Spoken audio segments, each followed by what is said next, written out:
Good afternoon, everyone, and welcome to today's CECAN webinar. My name is Gail, and I'm one of the CECAN Centre Managers. For those of you who haven't joined us before, CECAN stands for the Centre for the Evaluation of Complexity Across the Nexus, which has been transforming the practice of policy evaluation across the food, energy, water, and environmental domains to make it fit for a complex world. To find out more, please visit our website, cecan.ac.uk. We're delighted to have Justin Jagosh presenting today's webinar. Justin is Director for the Centre for Advancement in Realist Evaluation and Synthesis. Justin is going to speak to us for around 45 minutes, followed by 15 minutes for Q&A. Please do submit any questions that you have at any point via the question box, which you should be able to see on the Zoom webinar control panel. The session will be recorded and will be later made available on the CECAN website along with a copy of the slides. So I'll now hand over to Justin for the presentation.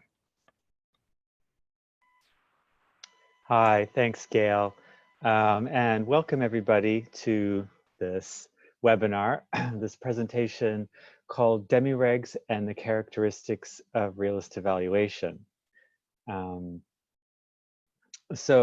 As Gail mentioned, I am the Director for the Center for Advancement in Realist Evaluation and Synthesis, and the website for CARES is presented here. So you may go to the website. There is an ongoing array of training workshops that I offer, and on the home page there are a number of webinars, past webinars that I've delivered that you may glean from, and there's also a directory, an international directory of realist resources that may be of benefit. So today I'm going to talk about this idea called a demi-regularity. It's something that people often get confused about when they are reading the literature on realism, critical realism, realist evaluation. And so I thought it would be a good idea to dedicate some focused attention on the concept and see if we can clarify what it means and how it may be used in a realist evaluation.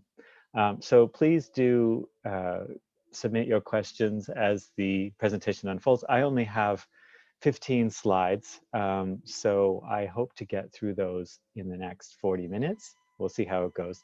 So the session objectives are to understand the origins and definition of the demi-regularity concept, to understand how the concept of demi-regularity relates to realist evaluation, and to illustrate the use of demi-regularity in realist analysis. So just to begin, I will just have a few slides about what realist evaluation is generally. So there are 3 points that can be made about realist evaluation. The first is that it is a theory-driven approach to evaluation and synthesis. So theory is absolutely central in the approach, and we end up theorizing programs and services in the process of analyzing how they work. And it is used to assess complex evidence in the implementation of policy, programs, services, and interventions. Basically, anytime there is some action or effort that is put into a system or an environment, we are interested in understanding what is that action, what is that effort, and what is the environment of that effort, and what is the interaction between the effort and its environment. That's the idea in realist evaluation. So in another way of saying that, we are concerned with understanding context in relation to underlying mechanisms of action. So mechanisms of action are about those efforts, and the context is the backdrop of those efforts.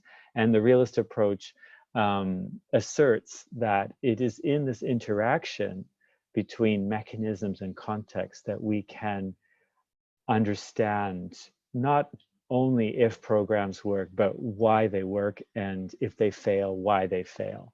So that's the idea behind realist evaluation. Some more points about realist evaluation are the following. So the first is that realist evaluation addresses the questions: what works, for whom, under what circumstances, and how.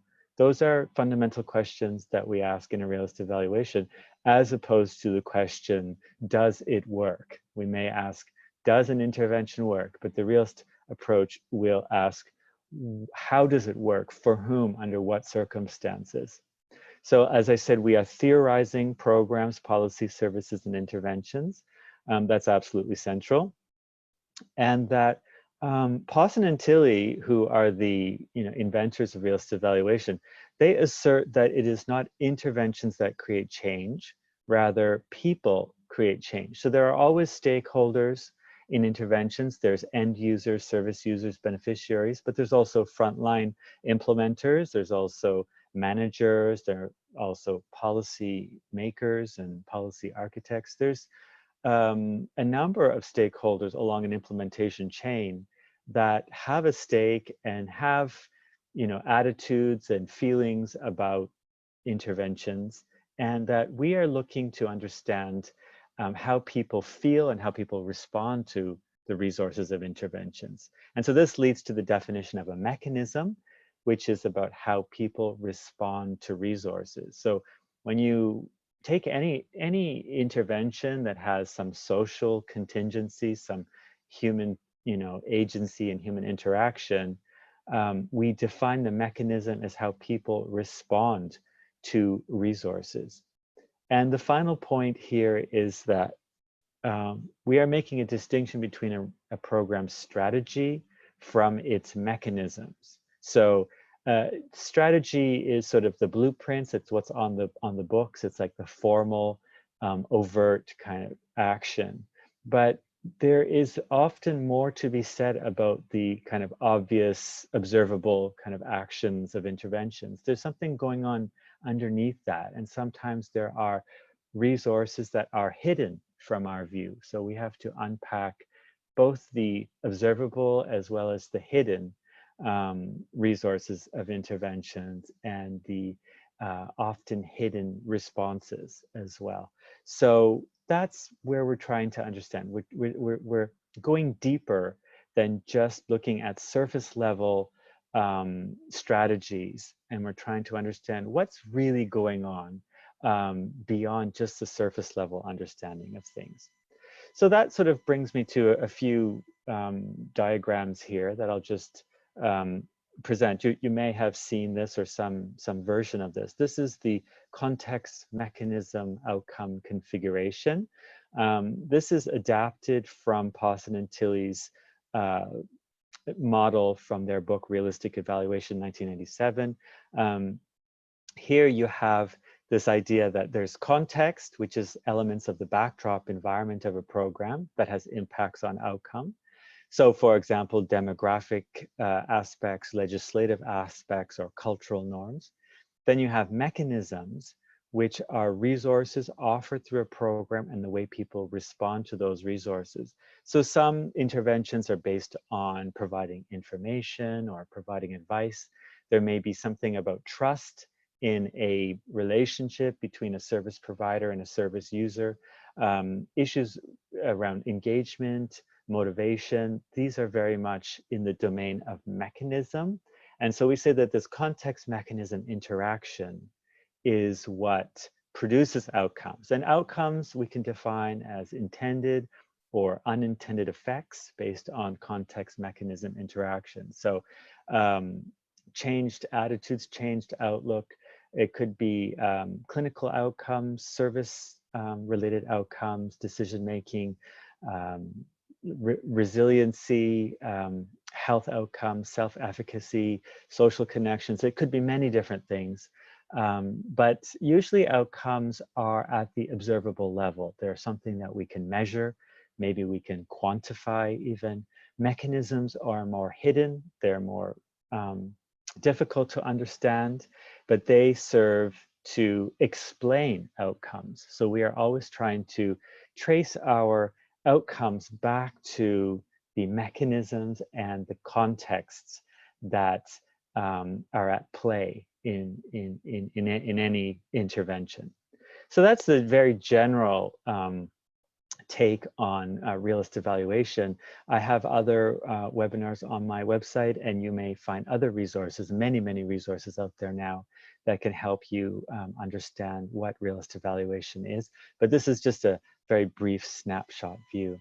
And this is a metaphor that I use to explain a very key concept in realism, which is ontological depth. So if you look at the side, on the sidebar here, the side arrow going down, this word ontological depth, that's quite important. And I will be touching upon this concept of ontological depth in the presentation. So I just wanted to mention it here.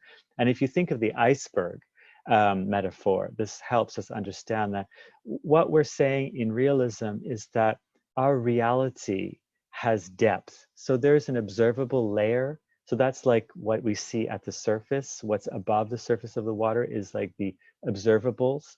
And quite often scientific process really latches onto those observables because they are easy to measure, they're easy to gain consensus on because they are observable, and many people can observe. Scientists, teams, research teams can observe, measure and capture that kind of data. But we accept in realism that there is more to the story, that observables are underpinned by hidden mechanisms. And those mechanisms serve to explain the manifestation of observables.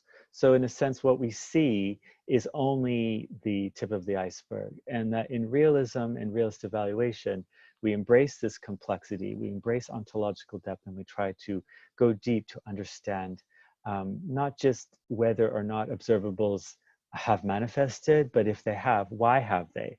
And that's where you get the the concept of the mechanism and context. Okay, so this is from our article published recently that you may reference and follow up on. So I will return to this concept of ontological depth, but I want to move into this idea of a demi-regularity right away, just to make sure we have enough time to really cover it and make sure that it's really well understood. So I'll provide you with some quotes here. Here's the first quote. This is from an article that I published with a team of researchers in 2012, uncovering the benefits of participatory research. And this is, in our definition of terms, we had defined demi-regs, and we used demi-regularities in our analysis in that project. And so here we said that demi-regularity means semi-predictable patterns. The term was coined by Lawson, who argued that human choice or agency manifests in a semi-predictable manner. Semi, because variations in patterns of behavior can be attributed partly to contextual differences from one setting to another. So it's essentially saying that, instead of looking for regularities, which is trying to find sort of the universal laws that explain manifested reality, we accept that everything that manifests is conditioned by its context of manifestation. So everything that manifests has some variation to it, and we expect that variation. We're not seeing that variation as something like an outlier or something that is a threat to our laws, to our causal laws. We accept that there's going to be that variation, but there's also going to be patterning. So that is essentially what a demi-regularity is. It's a semi-predictable pattern, but there is more to be said about that. So this is a diagram. I think many people have seen this. This is inspired by Andrew Sayre, who wrote a book, Realism and the Social Science, one of a number of books that he's written that explain realism in a really clear way. And one thing he says is that realism sort of straddles paradigms. On the one hand, it's related to positivism, and on the other hand, it is also related to constructivism or interpretivism. But here you might argue that on the far end of a positivistic paradigm, is this search. So if it's a research agenda, it's a search for enduring universals. So at the far end of positivism, there's this assumption that you may be able to do research, conduct scientific experiments, that you may uncover the universal laws, the laws of the universe, these enduring laws that never change, that are always there. This is the quest of science that has gone on forever.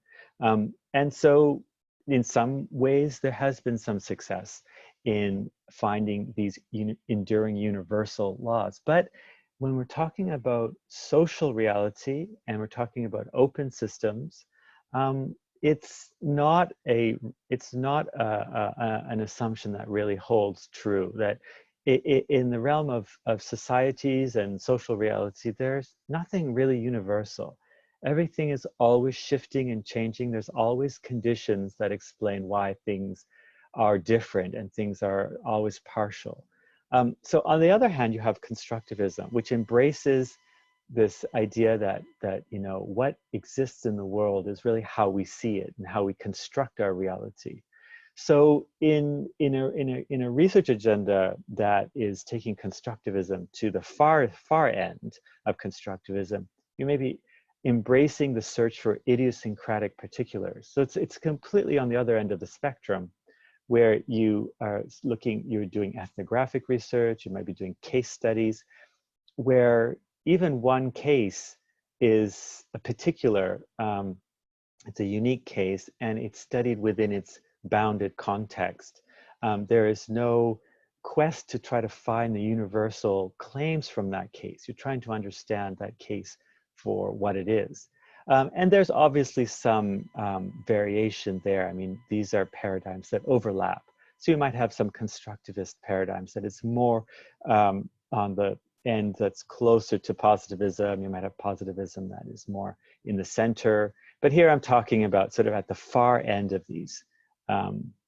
So the point here is that realism embraces the idea of a demi-regularity. Demi-regularity, on the one hand, accepts that there are some universals. There are some patterns, some universals, but those universals are always going to be modified in context. And that is where we're going. It's this middle ground between searching for the enduring universals and searching for the idiosyncratic particulars. We're finding that middle ground. That's what a demi-regularity is. So this is another definition from the Ramses 1 training manual. So you can go to the ramsesproject.org website. This is two studies that developed reporting and quality, reporting standards and quality guidelines for realist evaluation and synthesis. So in the training manual, it says that Lawson's interest was with long-term social and economic change. He was concerned to distance realism from the idea that there are laws of social evolution and from the alternative that there is nothing but patternless fluctuation. This perspective sits comfortably with the realist notion of program effectiveness. Which should not be anticipated is the discovery of intervention panaceas, nor will outcomes be completely haphazard. There will be some patterning. So like I say, there is this middle ground. It's not completely uniform and universal, but it's not completely haphazard either. There will be some patterning. We should be able to discern broad lessons on for whom, in what circumstances, and in what respects an intervention is more likely to succeed. And these demi-regs are the basis for decision support in the policymaking process.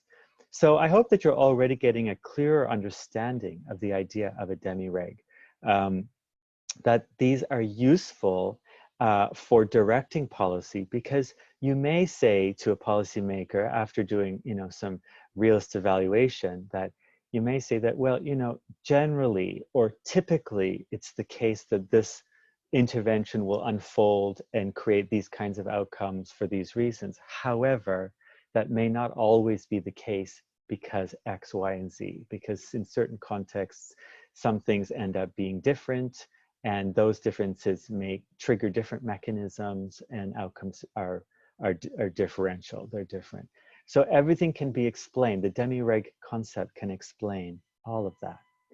And so if I go straight to the source, so here is a quote from Tony Lawson, who is the inventor of the concept of demi-reg. And this is from his book, Economics and Reality. He says that a demi-regularity, or demi-reg for short, is precisely a partial event regularity, which prima facie indicates the occasional, but less than universal, actualization of a mechanism or tendency over a definite region of time-space.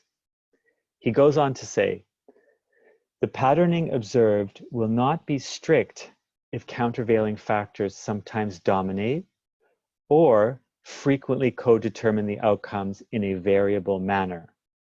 But where demi-regs are observed, there is evidence of relatively enduring and identifiable tendencies at play. So again, it's a very sophisticated concept, because it's trying to account for the patterns that we see in the world, because the world is organized. There's some natural occurring organization in the manifested world. And with that organization, there are always fluctuations. And so the demi-reg concept incorporates both the pattern and the fluctuation, okay?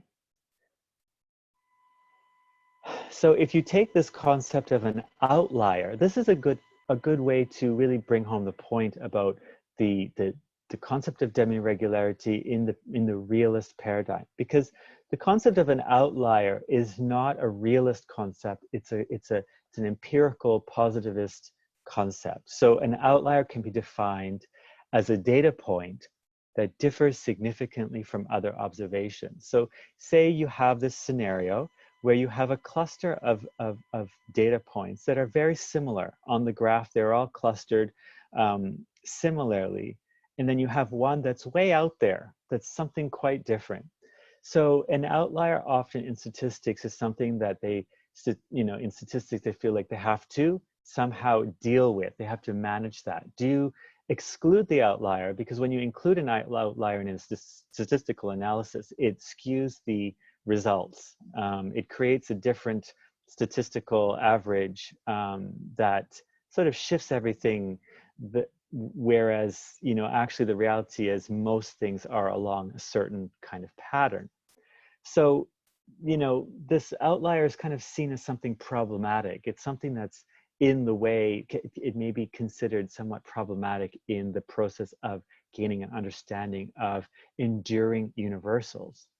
But from a realist perspective, the concept of an outlier loses relevance when the underpinning mechanisms for the so-called outlier is uncovered.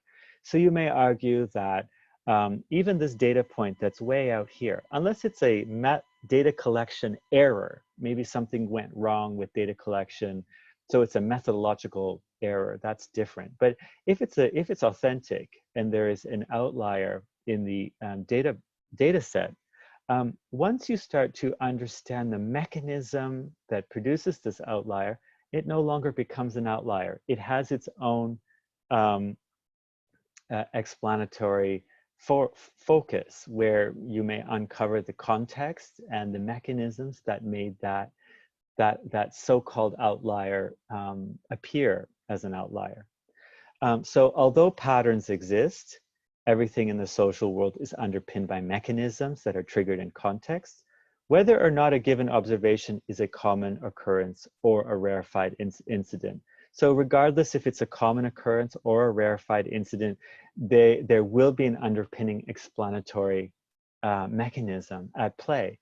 And so the demi-reg concept, what it can do is resolve these issues of outliers and say, well, the reason that something has kind of looks different is because in that particular case, there was a different set of circumstances that unfolded that are not common, but still serve to explain why that enfolded in that context. And that's very helpful for directing policy, because you may be able to specialize policy, innovate policy in a way that can handle the general pattern, the general flow, as well as those so-called outliers to optimize outcomes. So therefore, through an ontologically deep understanding of events, demi-regs replace the concept of outliers as a way to explain patterns and variation. Okay, so if that's not entirely clear, please do feel free to, revisit that in the questions you can ask me. So I want to say that there are three important facets to the concept of a demi-reg. The first one is about patterns and fluctuations. So engaging with demi-regs is to assume that there will be patterns along with fluctuations to those patterns in social reality. And that we understand that fluctuations are not simply outliers. Fluctuations have their own, they maybe have their own unique mechanisms. Once we uncover those mechanisms, these become, it becomes its own, legitimate phenomenon. It's not something that threatens the this quest for finding the enduring patterns or the enduring laws.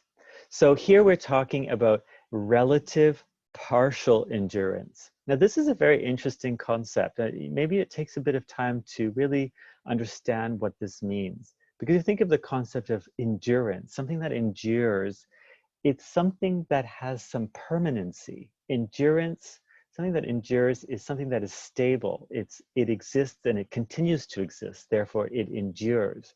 But what Lawson says is that actually reality has endurance, but that endurance is relative and it's partial. So demi-regs assume that in the manifested world, events have relative partial endurance. Apart from the laws of metaphysics, so metaphysics in terms of, say, that all manifested reality has some vibrational foundation, some atomistic foundation. Everything that manifests is shaped by the conditions of manifestation. So events do endure, but even that endurance is temporary and partial. And this is a very much in line with a realist understanding of ontology, which is that the world is not static. The world is constantly changing. It's constantly shifting.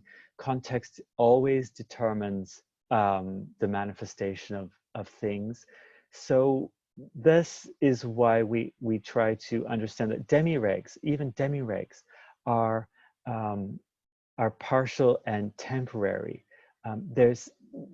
We may look for the laws, the universal laws of social reality, but what we end up finding is temporary and relative endurance of demi-regs. And finally, ontologically deep outcome patterns. Whereas regularities pertain to observables, measurable events alone, demi-regs pertain to such events, but also incorporate the underpinning mechanisms and context of their activation. So if you go back to this idea of this data points in this graph, these data points are like the observables, but this doesn't necessarily reflect the underpinning mechanisms that serve to explain why those observables have manifested. So a demi-reg is like an ontologically deep outcome pattern that includes mechanisms and contexts. So again, I hope that makes sense. I've sort of breezed through these slides fairly quickly, so it would be totally understandable if you had questions or you needed to clarify. So please feel free, and please feel free to write your questions. Even you don't have to wait to the end. You can just write your questions now. So when we're using demi-regs in Pawson and Tilley's realist evaluation, you may simply think of this as multiple CMO configurations in a pattern. So say you are doing an analysis and you find that if you're doing a realist evaluation and you visited multiple sites for your case, for your sample, that in each of these sites, there is a repeated pattern that happens. there's something that occurs over and over and over, but there's also some variation. Some sites are not exhibiting exactly the pattern, or it's exhibiting the pattern, but there's some slight differences in the outcomes, differences in the mechanisms. So a phrasing that you may use for demi-regs is that typically XYZ happens, but not always. So that is the kind of tone of a demi-regularity. You would expect a demi-regularity to say something like, typically this will happen. However, in circumstances in which this is in place, then that might change. So that's like an example of a demi-regularity. So if I give you an example, and maybe this example will be really what really brings it home. Say, this is a hypothetical example, but this is based on kind of it's very similar to what a lot of people are studying using realist evaluation, using social contingency and health and social programming. In the context of mental health service provision, so you may have this demi-reg that typically when clinicians engage in a partnership approach with the families of people who experience poor mental health outcomes, so for example, clinical depression, anxiety, post-traumatic stress disorder, such shared decision-making leads to improved recovery due to the enhanced social support structure. So there's a lot that's gone into this demi-reg. It's like a program theory. There's a lot that's gone into this, so there's more to be said. But basically the idea is that as opposed to a very top-down patriarchal kind of approach, typically when clinicians engage in shared decision-making with family members and patients and service users, but family members specifically in this specific example, that shared decision-making enhances the social support structure, and then that leads to improved recovery. So you may break this down into a CMO configuration, where this context is that mental health issues are complex and they are exacerbated by misunderstanding, taboo, and isolation. Just very generally, there's so many barriers to recovery from mental health because there's a lot that is misunderstood. People are misunderstood. People feel ashamed. People feel isolated. They feel a lack of support. Sometimes it is the lack of support that actually contributes to the mental health problem in the first place. So the idea here is that by involving families in shared decision-making, which is a resource, people in the social support structure can realize how to better support the family member in crisis, which is the response. So that's the mechanism. And the outcome is improvements in the coordination of care, because now you have family members that are involved, helping decision-making in terms of therapy and appointments, scheduling, etc. Improvements in mental health indicators, and maybe there are strengthened family relationships, which may lead to a prevention of relapse. So the more that you have family involved, the family member who's suffering from mental health issues gets support in a way that they didn't get support before. So this is the theory, this is the idea. And so say hypothetically you were somebody that was studying this, you may come up with this general demi-reg that generally speaking, or typically speaking, when there is a shared decision-making and when families are involved, there is a number of mechanisms that get triggered that lead to improved recovery. Okay, so this is not the end of the story. This is just one little snippet. You can imagine that this could be expanded in many, many different CMO configurations. But what I want to say is that you might argue that generally speaking this happens, but in certain examples, in certain cases, say for example, you have a family that is highly dysfunctional, where there is trauma that has been experienced in the family, or in a family situation where multiple people in the family are experiencing mental health crises, or in a family structure where the family member who is experiencing mental health crises, it has experienced physical, verbal, sexual abuse from another family member. Now you can imagine how different this demi-reg would play out if a family member who is responsible for physical, verbal, sexual abuse of a family member in crisis, if they were involved in the shared decision making and there has been no healing of that relationship, that it could completely go the opposite. The shared decision making and the involvement of the family in the process of recovery could backfire, and it could actually exacerbate and make the problem worse for the person in crisis. And in fact, that person may benefit from being isolated from their family if the family doesn't have social cohesion, doesn't have trust, is essentially a dysfunctional family. So there's a very interesting alternative. So then the demi-reg, you might find, in terms of a patterning of event patterning, you might find that the general pattern is of one way, but there are some alternatives. And sometimes those alternatives are very contrastive. So they're very oppositional. They're very much very different from the general pattern. And sometimes that patterning is just slight differences. It's not like something complete, not 180 degrees different. It's just a slight difference. Alternatively, there are certain nuanced, issues that come up with family involvement, issues of confidentiality, anonymity, or something else. You never know. So there's all kinds of ways in which there are variations. And the idea here is the demi-reg concept will help to account for all of that, will help to account for the patterns as well as the variations in the pattern. So this is, demi-regs in a nutshell. I've talked for about 35 minutes. I think I just have my concluding slide here. And then maybe we can take the discussion further with questions. Maybe that's where things will get even more clear. So in conclusion, I have three concluding points. The first is that demi-regs are semi-predictable outcome patterns.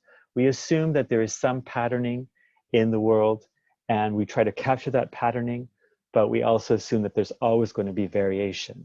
And we embrace that variation, and we try to find the explanatory mechanisms for that variation as well. The second point is that demi-regs have relative partial endurance. So this is a little more tricky idea. It's to say that, unlike the quest for searching for enduring universals, like this causal laws that never change, we are looking for patterns, but we assume that even those patterns may change. So in 2019, you might have a pattern, a general pattern of outcomes, but in 10 years, that pattern may no longer exist. Like the example that I use, for example, is in technology. If you introduce an e-health intervention, so a technology-based intervention or social media campaign or something like that, you may develop a demi-regularity around the use of that technology, the uptake of that technology, or how that technology impacts on outcomes and why.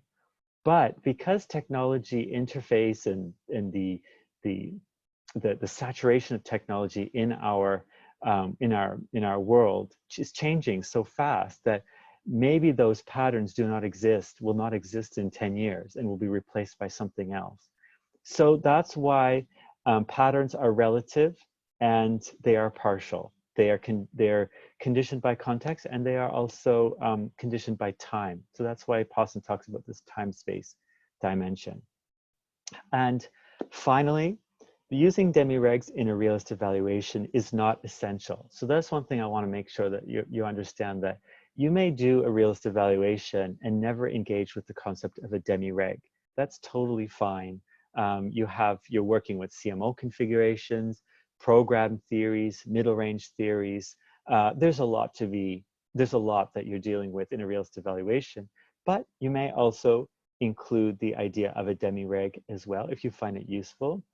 And even if you don't use the concept explicitly as a methodological construct, it still may help you in understanding the concept to strengthen the analytical process using CMO configurations. So it may just be for your back-end understanding that in which you may then be able to organize your CMO configurations and embrace the complexity that you will inevitably find as you proceed with your analysis. So that concludes my formal presentation. We are now at just 20 to the hour. So I think we have a good number of minutes for questions. I will just pull up the questions. And Gail, if you have anything that you need to point out, please do. But otherwise, I will definitely look at the questions now. Thanks, Justin. Yeah, I think we've had a couple come in the Q&A box. Yes, I see that there are some questions here. So I'm just going to read you the questions and see if they can be resolved. So the first question is, can the identification and analysis of demi-regs be generalized or partially generalized? Well, yes, except what I would say is the concept of generalizability is not something that is fully compatible with the realist paradigm. Rather than talking about generalizability, we talk about transferability or portability. So you may say that in one study you develop a set of demi-regularities, and then the question is, do those demi-regularities endure in another context? Can they be transferred? Can they be transferred and have relevance in another context? So that's the shift. They can be partially generalized. Yes, there's nothing wrong with that really, but more accurately, the question is, can they be transferred? Do they have relevance in a different study, in a different time point, in a different context? And that's where we want to go with that. Okay, that's a good question. The next question is, if context and mechanism that lead to particular outcome are consistent and stay the same, would demi-regs be deemed to have become demi-regs? Does that ever happen? Okay, so I'm not 100% clear on the question. Now, I don't know, Gail, if people, it's probably not realistic people can unmute their mics, is it, at this point? I may be able to. Sorry, is this the Ali Toke question? Yes. Let me just see if I'm able to allow that person to talk. Okay, I've just assigned that person to be able to talk, but they'd need to take themselves off mute. Yeah. Hi, can you hear us? Can you say? Yes. Hi, Ali. Hi. Hi. Thank you. Yeah, I just wanted to clarify your question. So you say that if context and mechanism lead to a particular outcome are consistent and stay the same. What do you mean by that? Ask your question again. Well, I mean, what you were saying, if we look at a program, theory, for example, my understanding of your presentation is that, even program theories that we're able to arrive at from, context and mechanism leading to a particular outcome, that those may not be necessarily transferable. They're not necessarily universal because of the fact that they are context dependent. That's my understanding. Yes, yes. So I'm just positing that if the context, is the same, yes, and the mechanisms that are triggered are the same, leading to a particular outcome, given, let's just posit that the outcomes are the same. Yes, yes. Given that you're saying demi-regs are, fundamentally not universal, would demi-regs in those circumstances become, universal? Universals, yeah. I mean, Almost. sure, absolutely. For the time points, for the cases that they are being, the cases that are using those demi-regs, if they're the same or relatively similar, then you could say that for that smaller scope, there is some universality. Right. But we would assume that eventually, as you broaden that scope and you implement programs in different contexts, those differences are going to start to yield some variation. Right. So it's, yeah, if you have a very small scope, it's easier to kind of see the more uniformity and the universal enduring nature. But the more scope and the more time points you have and the more context you have, then you start to see that variation. So we embrace that variation as well. And that's basically the point. Right. Thank you. Okay, good. Very good question. Okay, so let me go on to another question. How specific do you need to be when specifying context in CMO configurations?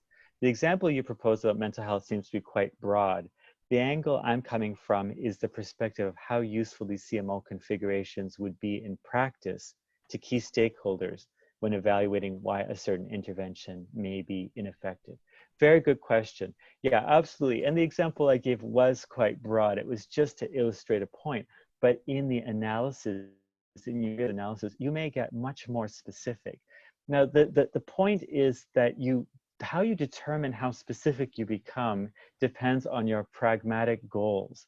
Because if you are trying to improve a program, innovate a program, you want to have enough specificity in your understanding of context that you can actually change policy or make a difference. So in that above example, if you want to alert clinicians and policymakers to this idea that, look, if you're going to do a partnership approach with families of people with mental health crises, you need to understand that there are certain dynamics in families that will trigger very different kinds of mechanisms. They may increase stress and anxiety because of family history. So it's at that level, that's a sense-making process to help innovate programs. And so there's no one sort of standard answer to how specific you need to get or how broad you need to be. It's about the pragmatic aims. And also how far you get in your understanding given your current iteration of your program. Over time, you become more refined, you get more specific, but maybe initially things do sort of remain somewhat broad. It's an iterative process. So you don't want to develop CMO configurations that are so broad that they have sort of a banality to them. They don't really say much. If you just say, well, if there's trust between the service provider and the clinician, then if there's trust between service users and clinicians, then service users will be more motivated to uptake advice. Well, that's a very broad statement. You want to get more specific than that, because you want to know, well, what does trust look like? What specifically are we talking about when we talk about trust? So there is some specificity that needs to be had in order to really get into something that's very useful for program innovation. Okay, that's very good. Okay, I'll just move on to the next question. So the next question is, hi, Justin, could you tell me the reference for the example you gave about CMOs and mental health co-decision making? Thanks, apologies if it's on the slide. I can't see them for some reason. Okay, so hi, Louise. Yeah, so the example I gave on mental health co-decision making was a hypothetical example. I didn't actually refer to a specific. Now, if you want to look at the Milbank quarterly paper on community-based participatory research that is in the slide set at the sort of, I think the third or fourth slide, there's a reference there for the work that I did with an international team, and we did use the concept of a demi-reg in that paper. So there's a worked example, so you may choose to look at that. So the next question is novice to realist methodology here, so apologies for the basic question. No problem at all. Looking at your example, the CMOC is an atomized version of the demi-reg statement. Is it preferable to express patterns as CMOCs or demi-reg statements? Yes, great question. So if I may say that basically what this person is pointing out is that in this example, you have this statement up front, typically, that starts with typically, and there's a statement, and then you have this disaggregated CMO configuration that sort of breaks it all down into the C's, M's, and O's that sort of pertain to that. And the question is, what's better? Well, actually, I would say both are, having both is very good, because in your analysis, when you do data collection, you're analyzing your data, you want to have this disaggregation, because you want to break everything down so you understand every little component, every facet, everything that's going on. But in your conclusion, so what you pass back on to policymakers, for example, may be better formulated as a statement like this demi-reg statement, because it's more readable, it's not overwhelming to look at. The CMO configuration can just be really quite dense and quite heavy. And so you might say that your CMO configurations through the analysis informs your kind of concluding statements, which are like demi-regs that sort of show the patterns and the fluctuation. Okay, so that would be my my basic advice. But if I've missed your point, just write in again. So maybe I can clarify, or maybe we can unmute the mic. Okay, the next question is, as there are ontological differences between, as there are ontological differences in positivism and realism, how do we stay true to demi-regs when we use substantive theories that are positivistic in nature, that inform a candidate theory for evaluation? For example, how to remain unbiased when identifying CMO configurations on their own versus what the substantive theory say we should find? That's a great question. And Gail, would you find Nicole Miller and see if we can unmute her mic? Of course, one second. Nicole, I hope you don't mind if I've gonna speak to you in person, just because sometimes it's better to talk this through. Yes, I'm here. Thank you, Justin. Hi, Nicole. I did one of your trainings, by the way, so in London, of course, so you may remember. Yes, of course I remember. Oh, great.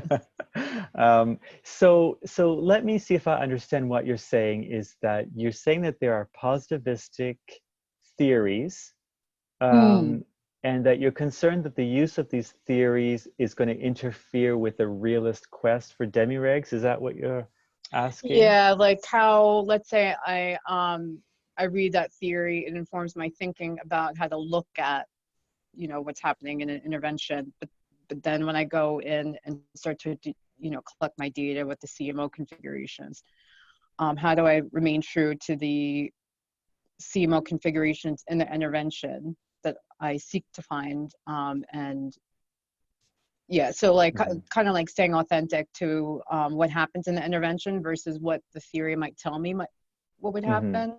Right. That makes sense. So that it's authentic.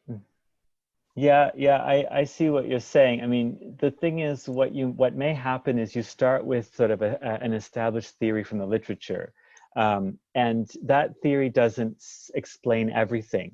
It's a starting point. It's something that provides maybe a lens for you to examine the data. But then even then, that lens may be abandoned at some point if you find that actually there's something else that's emerging that is much more relevant. So sometimes these kind of substantive theories, sometimes they can be very useful, but in the case where something is maybe not that ontologically deep, so it doesn't really have much to say about mechanisms, for example, then you may start with that, but then maybe it doesn't really carry forward, and that what comes through in your analysis through the data and your application of the CMO configuration is what becomes the bulk of your your analysis, and not just confirming a substantive theory from the literature. Okay, right. Does that help? Does that make sense? Yeah, it does.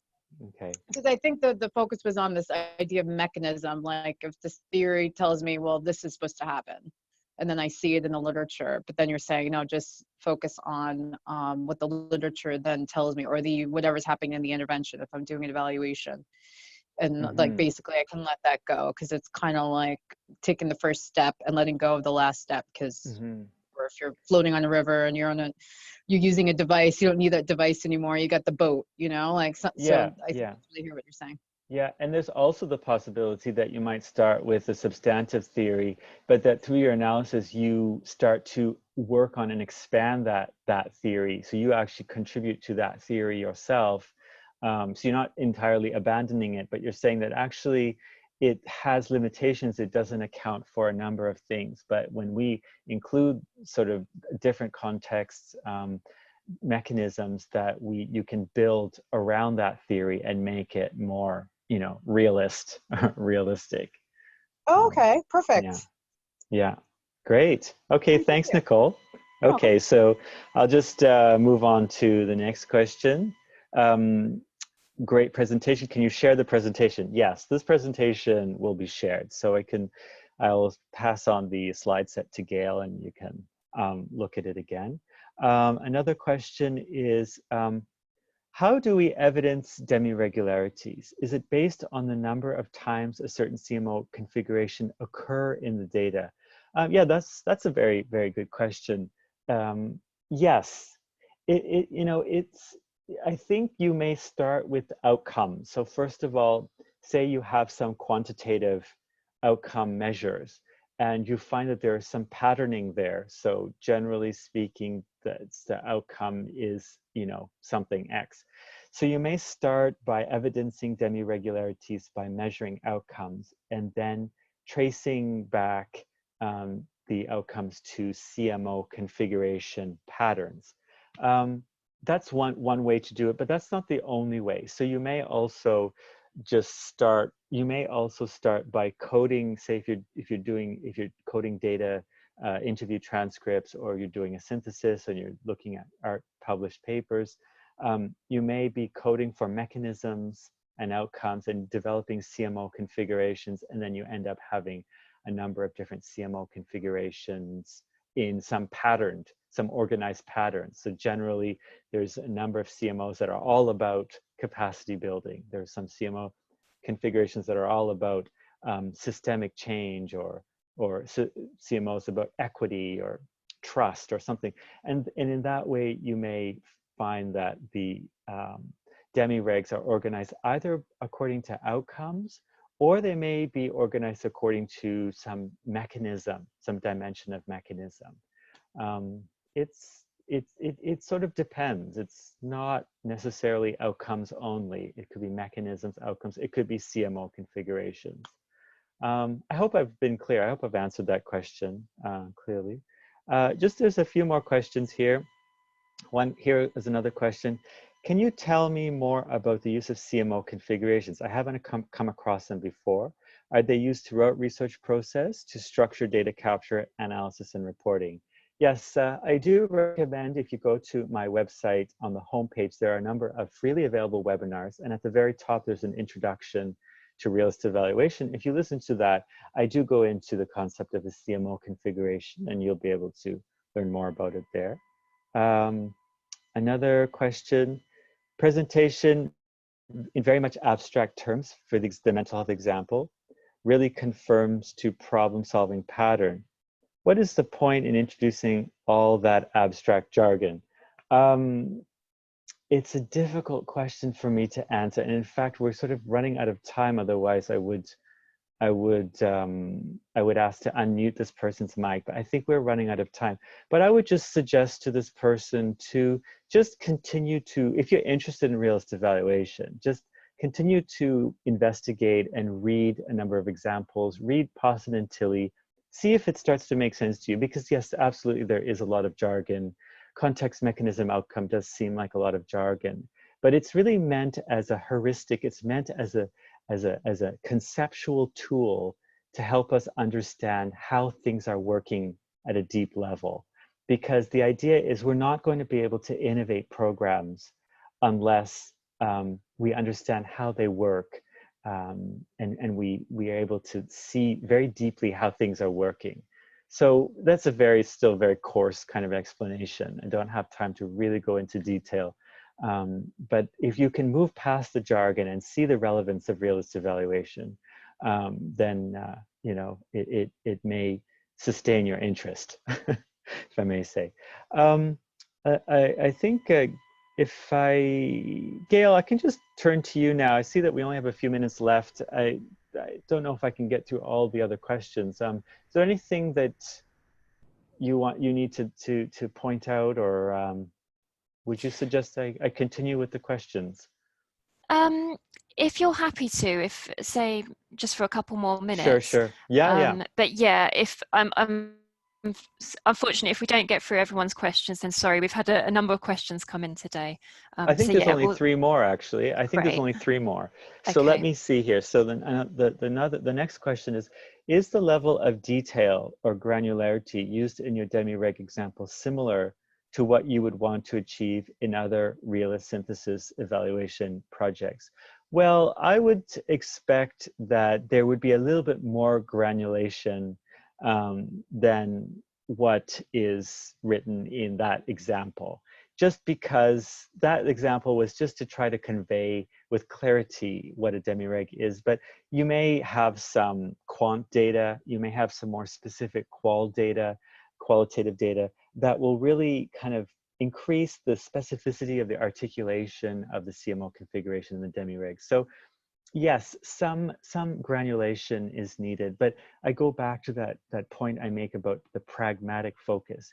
You don't want to be so granulated that it loses the innovation potential. You want to find that middle ground in the specificity of your claims and in data capture that really optimizes the innovation potential of your analysis, so that you may go to policymakers and say, look, this generally works, but you have to keep in mind these specific problems or specific contexts or specific resources that crop up in different contexts that really hinder or enable the program to work for these reasons. If you're working at that level of specificity, you are conveying something that makes sense to other people, it's resonating, or it's something that people can go away with and really think about and really use in a pragmatic way to improve their programs. That is, what I would say is you're getting, something very useful. That's success. That's success with the realist approach. Okay, the last two questions. So the penultimate question, could you say that a demi-reg is a phenomenon and the CMO is the theory you build around it? Interesting. So I'll just repeat that. The question is, could you say that a demi-reg is a phenomenon and the CMO is the theory you build around it? Okay, sure, you could say that. You could say that the CMO configuration is your analytical device that helps you break down and understand the phenomenon that you're seeing as the demi-reg. But I wouldn't say that the demi-reg is the phenomenon, but you might say the demi-reg is the pattern, the general pattern and the fluctuation of that pattern of the phenomenon. So it's not a singular phenomenon, but it's a pattern. And that the CMO configurations that fall within that demi-reg can then break it all down and show the pattern, the fluctuation, and why all of that is happening. So, and that is your theory. So you have theories, but you have the evidence to support. If you have evidence to support those theories, so they're evidence-informed theories. That's very good. Okay, last question. You said demi-regs can often be used as concluding statements, but can a hypothesis also be framed as a demi-reg statement, or would that be too general? Yes, you can frame your initial program theory statements as a demi-reg statement. That's perfectly acceptable. So the demi-regs can sort of crop up at any stage along the process in your realist evaluation. You may have sort of demi-regs at the start where you are basically saying that this is the program theory, and we assume that generally speaking, typically speaking, it will work like this. That's the assumption. Once you go through data collection, you may find that actually, no, that doesn't hold. There's something else that's cropping up that's completely different. So it gets replaced or it gets modified. That's fine. So you may have a starting point that's a demi-reg. Alternatively, you may not have a starting point demi-reg, but you might have in your conclusions after collecting qual and quant data, for example, you have a conclusion where you have some confirmation of some pattern of results that you then formulate into the demi-reg concept. So both would be fine. And I think that the demi-regs at the end of your study would be very, very useful for policy, because it shows how things would work generally, but also we expect some variation, and it explains that variation as well. So that concludes my presentation, the question and answer. So I want to thank everybody for your attention and for your participation. And Gail, did you have any last words? Just to say thank you, really, Justin. It was a great presentation, so thank you so much. And as we mentioned before, we will be putting both a copy of the recording and a link to the presentation slides as well on the website. So that's it then for today's webinar. Thank you for all calling in, and I hope you have either a good day or a good evening, depending on where you're dialing in from. Okay, great. All right. Thanks, Thank you. Justin. Okay, Take care. thanks. Bye. Bye-bye. Bye.